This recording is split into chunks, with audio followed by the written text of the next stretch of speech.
காசு. ஹாய் நண்பர்களே, நான் உங்கள் தர்மசிரி என்கிற சீலா.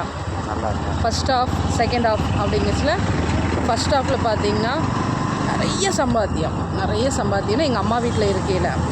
ஏன்னா எனக்கு 18 வயசுங்கச்சில் எங்கள் அப்பா இறந்துட்டார். அப்புறம் எங்கள் அம்மாலாம் வெளியே வேலைக்கு போனது கிடையாது. எங்கள் அப்பாவே அனுப்பலைங்கச்சு நாங்கள் அனுப்பவே வாய்ப்பே அந்த காலத்துலலாம் அவ்வளோக்கா போக மாட்டாங்க. நான் தான் அப்போ வேலைக்கு போவேன். ஏன்னா அக்காவுக்கு ரெண்டு அக்கா ஒரு தம்பி, 2 பேர்த்துக்குமே கல்யாணம் ஆயிடுச்சு. அப்போ அடுத்தது என் பொறுப்பில் தான் அந்த குடும்பம் இது. அதனால் நாங்கள் வேலை செஞ்சு நல்ல சம்பாத்தியம். பார்த்திங்கன்னா அப்போ இந்த நர்ஸ் வேலைன்னா அந்த முடியாதவங்க வயசானவங்கள பார்க்குறதுக்கு அப்போ இங்கெல்லாம் எவ்வளோ சம்பளம் தெரியல. அது அப்போ பார்த்திங்கன்னா அப்போவே 120 ரூபா ஒரு நாளைக்கு. அதுவும் இல்லாமல் நான் கார்மெண்ட்ஸ்க்கு வேலைக்கு போவேன். கார்மெண்ட்ஸில் 2000 ரூபா சம்பளம். ஓவர் டைம் அதெல்லாம் பார்த்தோம்னா அதுக்கு மேலே சம்பளம் வரும். அப்புறம் சண்டே இங்கே சண்டே லீவ் கொடுத்தாங்க சம்பளம்.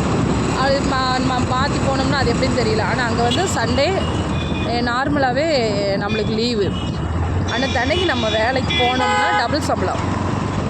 தீபாவளி டைம், பொங்கல் டைம், இந்த ஃபெஸ்டிவல் டைம்லலாம் பார்த்திங்கன்னா அந்த மாதிரி நாங்கள் லீவ் இருக்கிற நாள் வேலைக்கு போவோம், டபுள் சம்பளம் வாங்குவோம்.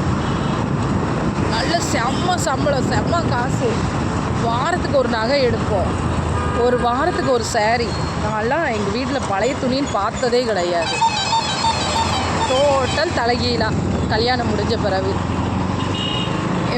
அப்போ பார்த்திங்கன்னா என்னோடய ஐஸ்கிரீமே பார்த்திங்கன்னா இப்போ எல்லோரும் 20 ரூபா 25 ரூபா சாக்கோபார் அப்படி இப்படிங்கிறாங்க. நாங்கள்லாம் அப்போவே அதெல்லாம் அனுபவிச்சவா. அவ்வளோ வாழ்க்கையில் பார்த்திங்கன்னா ராணியாட்டு இருப்பேன். ஆனால் நிம்மதிக்கிறது இருக்காது. ஏன்னு கேட்டிங்கன்னா எங்கள் அம்மா எப்படின்னா, அம்மாலாம் இல்லை மாமியாருன்னு சொல்லணும். சிரிக்கக்கூடாது, முன்னாடி பார்க்கக்கூடாது, வேடிக்கை பார்க்கக்கூடாது, தலை நிமிர்ந்து நடக்கக்கூடாது, தலை குனிஞ்சு நடக்கணும். யோ பயங்கர கண்டிஷன் அவ்வளோ கண்டிஷன். அப்படி ஒரு டார்ச்சர். கம்பெனியில் வேலைக்கு கொண்டு போய் என்னோடய மிஷினில் உட்கார மட்டும் எங்கள் அம்மா நான் மிஷினில் உட்கார வச்சுட்டு திரும்ப நான் வர்றப்போ என்னை ரிசீவ் பண்ணுறதுக்கு ரெடியாக நிற்பாங்க. ஏன்னா நாங்கள் பிறந்து வளர்ந்த எல்லாம் பப்பாய்க்கிறதுனால ஒரு பாதுகாப்பு அம்மா. அந்த காலத்து அம்மாலாம் அப்படி தான். அந்த மாதிரி ரொம்ப பாதுகாத்து என்னை வளர்த்தாங்க. இங்கே வாங்க உடுக்க வாழ்க்கையில் அனுபவிக்க எல்லாம் சுதந்திரம் உண்டு. ஆனால் நாங்கள்லாம் இப்போ உள்ள பிள்ளைகளுக்கெல்லாம் அதெல்லாம் இல்லவே இல்லை. நான் சொல்லுவேன், இப்போ உள்ள பிள்ளைகள்லாம் பாவம் தான் சொல்லுவேன். ஏன்னா நாங்கள் விளையாண்டு காலத்தில் பார்த்திங்கன்னா ஒரு பக்கம் பார்த்திங்கன்னா சர்க்கஸ் பண்ணிக்கிட்டே இருப்பாங்க, இன்னொரு பக்கம் பார்த்திங்கன்னா அது இந்த பாம்பை வச்சு வித்தை காட்டுவாங்க. அப்புறம் ஒரு சில பக்கம் பார்த்திங்கன்னா மேஜிக் காமிப்பாங்க. அப்படியே ரோட் மேலேயே எல்லாமே நடக்கும். எனக்கு அந்த மாதிரி வேடிக்கை பார்க்குறது ரொம்ப, அந்த கயிறு மேலே நடக்கிறது, அந்த கம்பி உள்ள நுழைஞ்சி வெளியே வர்றது, அப்புறம் தீப்பந்தத்தை வச்சு அதுக்குள்ளே குதிக்கிறது, அது மாதிரி நிறைய வேடிக்கை காட்டுவாங்க. அங்கே ஒரு இடம் இருக்கிற கொஞ்சம் காலியாக இருக்கிறது இருந்துச்சுன்னா உடனே அவங்க கடை வச்சுருவாங்க. அங்கே எல்லாருமே வசூல் பண்ணுவாங்க. அப்போல்லாம் நான் இருக்கிறப்போ 10 பைசா 5 பைசா. அப்போ அது இப்போ உள்ள பிள்ளைகளுக்கெல்லாம் 10 ரூபா நோட்டு வந்துருச்சு. அப்போ பார்த்திங்கன்னா அந்த வேடிக்கை ரொம்ப பார்க்க ஆசைப்படுவேன். ஆனால் எங்கள் அம்மாவுக்கு வேடிக்கை பார்க்குறதே பிடிக்காது.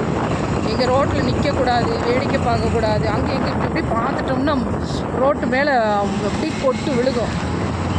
நாங்கள்லாம் கல்யாண முடி மட்டும் கூட அடி வாங்கியிருக்கிறோம்.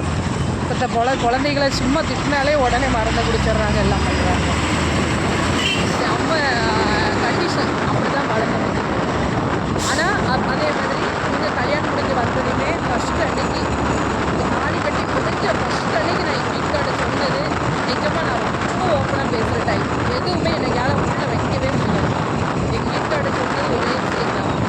என்னென்னா, நான் ரொம்ப கண்டிஷனில் வளர்ந்த பிள்ளை.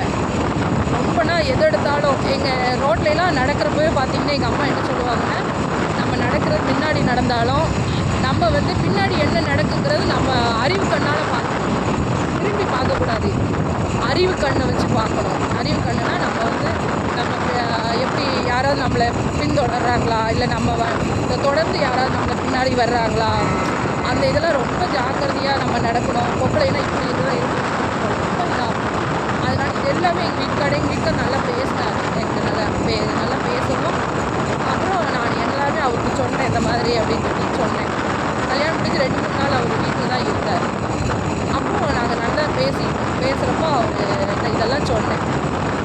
அப்புறம் பார்த்திங்கன்னா மறுபடியும் ஒரு 8 வருஷம் சேம் டார்ச்சர். யார்? எங்கள் மாமியார். எங்கள் மாமியார் அது வசிக்கக்கூடாது, ரோட்டு மேலே வீடு. நான் வந்து கூட்டு குடும்பத்தில் வளர்ந்தேன். அம்மா அப்புறம் நாங்கள் கீழ் வீட்டில் குடியிருந்தோம்னா அப்பா இறந்ததுனால பொம்பளை பிள்ளைகளுக்கு அப்போ ரொம்ப பாதுகாப்பாக தான் வளர்த்தாங்க. அப்புறம் மாடி வீட்டில் எங்கள் அக்கா இருப்பாள். அப்போ அதனால் என்னென்னா நாங்கள் சாப்பிட்றப்ப பார்த்திங்கன்னா குறைஞ்சது 4 பேர் 5 பேர் உட்காந்து சாப்பிடுவோம். எங்கள் அக்கா குழந்தைங்க 3 பேர், எங்கள் அக்கா, அப்புறம் நான், என் தம்பி, எங்கள் அம்மா. எப்போ சாப்பிட்டாலும் நாங்கள் அப்படி குடும்பமாக உட்காந்து கூட்டமாக எங்கள் அம்மா வடை சுட்டு போடுவாங்க. கடையிலலாம் தீனி பண்ணோம்னா அப்போல்லாம் வாங்குறதே கிடையாது. எங்கள் அம்மா சுட்டு போடுவாங்க. சுட இந்த பலகாரம் தீண்டிகிட்டே இருக்கும். எங்கள் அம்மா சடைஞ்சு போய் என்ன பண்ணுவாங்கன்னா பலகாரம் சுட்டு முடிக்க மட்டும் தொட விட மாட்டாங்க. அதுக்கப்புறம் எல்லாத்துக்கும் பங்கு வைக்கணும் அப்படின்னு சொல்லி செம்மையாக இருக்கும். எங்கள் அம்மா அங்கே சுடுறப்போ நாங்கள் இங்கே சுட்டுருவோம். நல்லா ஜாலியாக இருக்கும் அதில். இப்போ அது மட்டும் திங்கிறதுல எந்த பிரச்சனையும் இருக்காது.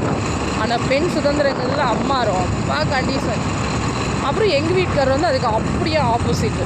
எங்கள் வீட்டுக்காரர் வந்து எங்கள் வீட்டுக்காரர் பிடிச்சது காரணம் அதுதான். ஃபஸ்ட்டு வந்து அவர் எனக்கு பிடிக்கவே பிடிக்காது. அவரோட குணம்னா அங்கே அந்த நான் வாழ்ந்த வாழ்க்கை வந்து சிட்டி வாழ்க்கை. இங்கே வந்து எங்கே பார்த்தாலும் இருட்டாக இருக்கும், ரொம்ப பயமாக இருக்கும் இங்கே இருக்கிறதுக்கு எனக்கு. சரின்னு சொல்லி, ஆனால் எங்கள் அம்மா என்ன சொன்னாங்கன்னா, பொம்பளை பிள்ளைகளுக்கு எவ்வளோ கஷ்டம் வந்தாலும் அதை தாங்கி வாழணுமே தவிர அம்மா வீடு திரும்ப ஓடி வந்துடக்கூடாது. எனக்கு எங்கள் அம்மா எவ்வளோ டார்ச்சர் பண்ணாலும் எனக்கு என்னென்னா எங்கள் அம்மா சிரிக்கணும், சந்தோஷமாக இருக்கணும். எப்போவுமே எங்கள் அம்மானா பிடிக்கும், ஆனால் பிடிக்காது. பிடிக்கும்னா இந்த மாதிரி நல்லது சொல்லி கொடுக்குறது, வாங்குறது, சாப்பிட்ற விஷயத்தில், துணி உடுக்கிறது.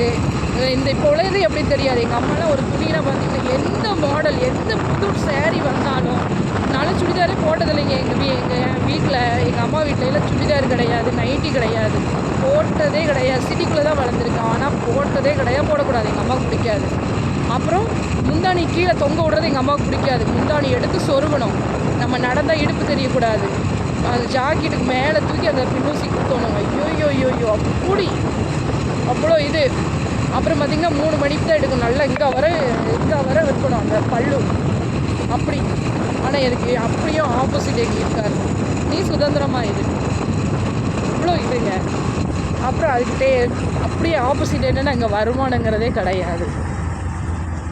மிச்ச கதை நாளைக்கு சொல்கிறேன். ஏன்னா எங்கள் ஏரியா வந்துருச்சு. மோஸ்ட்லி வீட்டு வாடகை வந்துக்கலாம்.